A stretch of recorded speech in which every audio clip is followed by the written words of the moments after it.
Hello students. क्या आपके पास भी सिर्फ 15 दिन बचे हैं आपके सीबीएसई बोर्ड्स एग्जाम के लिए और आपको भी टेंशन एनजाइटी मार्क्स कम आने का और स्ट्रैटेजी ना मिलने का डर है? तो इधर मेरे पास है आपके लिए एक बहुत अच्छी स्ट्रैटेजी, एक हाई ईल्ड टॉपिक्स के लिए लिस्ट। सब कुछ आपको इस वीडियो में मिलने वाला है। तो ये टाइम है एक्शन लेने का, ना कि बैठ के रोने का। हमें सबसे पहले ध्यान देना है जितने भी हमारे हाई ईल्ड टॉपिक्स है, एनसीईआरटी हैक्स है और बहुत सारे पेपर सॉल्व करने हैं। उन पेपर सॉल्व करने की टेक्निक्स को देखना है। सबसे पहले अगर अपन फिजिक्स की बात करें तो हमारे आते हैं डेरिवेशंस। हर तरीके के डेरिवेशंस आपको याद करने हैं, अच्छे से लिख के प्रैक्टिस कर लेनी है। हर डेरिवेशंस को इस तरीके से लिखना है कि आपको बिल्कुल स्टेप बाय स्टेप याद हो जाए। फिर आता है हमारा केस बेस्ड क्वेश्चंस, मतलब जितने भी आपके प्रीवियस ईयर क्वेश्चंस हैं उन सबको आपको अच्छे से प्रैक्टिस करनी है और बार बार करनी है। फिर उसके बाद आते हैं आपके फार्मूला मैपिंग्स।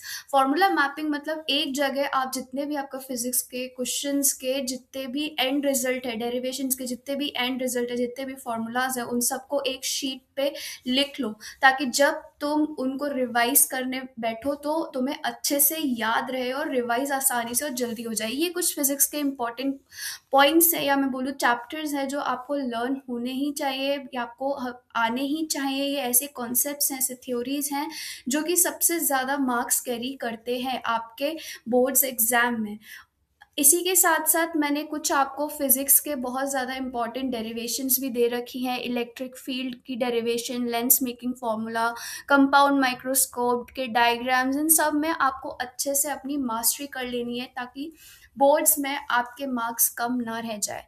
ये इसके बाद अगर अपन बात करें बायोलॉजी की, तो बायोलॉजी में आपको सबसे पहले डायग्राम्स पे ध्यान देना है। डायग्राम्स में आपके ह्यूमन स्पर्म का डायग्राम, फीमेल रिप्रोडक्टिव सिस्टम का डायग्राम, डीएनए स्ट्रक्चर का diagram, biogas plant, transcription unit, इन सब के डायग्राम्स आपको अच्छे से लर्न होने चाहिए। सारी लेबलिंग अच्छे से याद होनी चाहिए, बिकॉज ये ऐसे क्वेश्चंस हैं जो कि आपको पूछे जाते हैं। आपके प्रीवियस ईयर क्वेश्चंस जब आप देखोगे तब आपको ये सारे क्वेश्चंस पूछे जा चुके हैं। ह्यूमन स्पर्म का पूरा डायग्राम के साथ उसका पूरा आंसर अगर लिखोगे तो आपको ज़्यादा चांसेस है कि आपको फुल मार्क्स मिल जाए। Same goes with your other topics, female reproductive, DNA structure, biogas plant और ट्रांसक्रिप्शन यूनिट के। इसके अलावा और जो इम्पोर्टेंट टॉपिक्स हैं वो मैंने यहाँ पे मेंशन कर रखे हैं, जैसे कि डबल फर्टिलाइजेशन और ट्रिपल फ्यूजन, पेडिग्री एनालिसिस, लियो ऑपरन का मॉडल, पीसीआर और आपके इकोलॉजिकल पिरामिड्स। ये कुछ ऐसे कॉन्सेप्ट्स हैं जो आपको समझ में आना चाहिए, क्योंकि हो सकता है आपके पास इस तरीके के थोड़े क्वेश्चंस आ जाए। ऐसा तो है नहीं कि हमेशा पीवाईक्यू से ही आएगा, सारे क्वेश्चंस पीवाईक्यू से ही होंगे, कुछ नए भी हो सकते हैं। तो हो सकता है वो कॉन्सेप्ट बेस्ड वाइज भी दे दे, क्योंकि आजकल सीबीएसई में ये ट्रेंड है कि वो नीट से थोड़ा सा रिलेट करके चलते हैं। तो हो सकता है आपके पास कॉन्सेप्चुअल क्वेश्चंस भी आ जाए। Then here is some important topics जो आपको अच्छे से मास्टरी करनी है इन टॉपिक पे, ताकि आप अच्छे से मार्क्स लेकर आ सके, अबव 80-90 मार्क्स आ सके। So molecular basis of inheritance, principle of inheritance, human reproduction, reproductive health, human health and disease, biotechnology and ecosystem and biodiversity. I think मैंने इसमें सारा ही कुछ आपका कवर कर लिया है।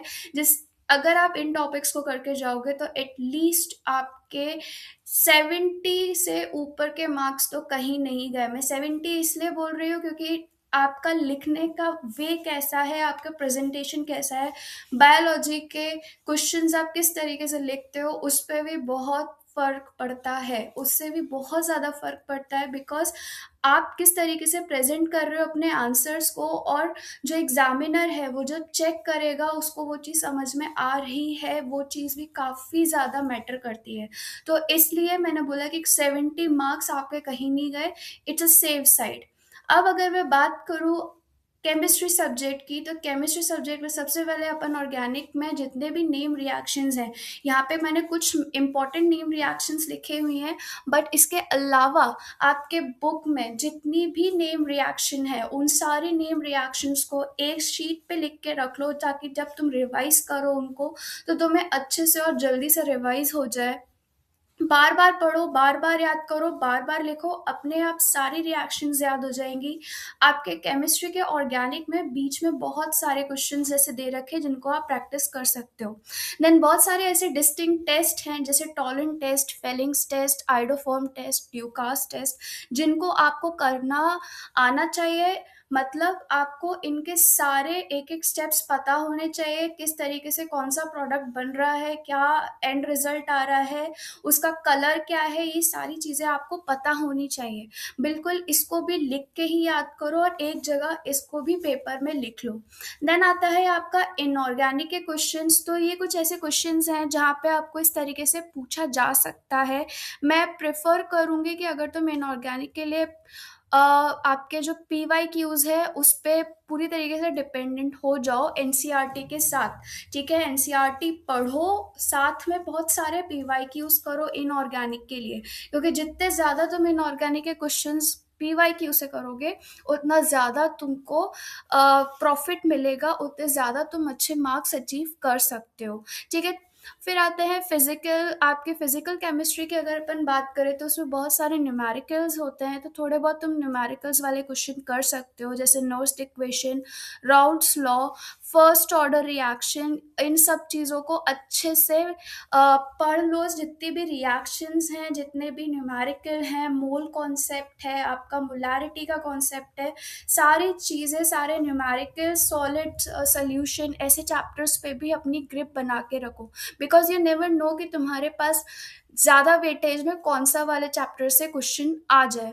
So that's it for today guys. अगर वीडियो अच्छा लगा हो तो प्लीज़ लाइक करना एंड सब्सक्राइब करना चैनल को। Thank you so much.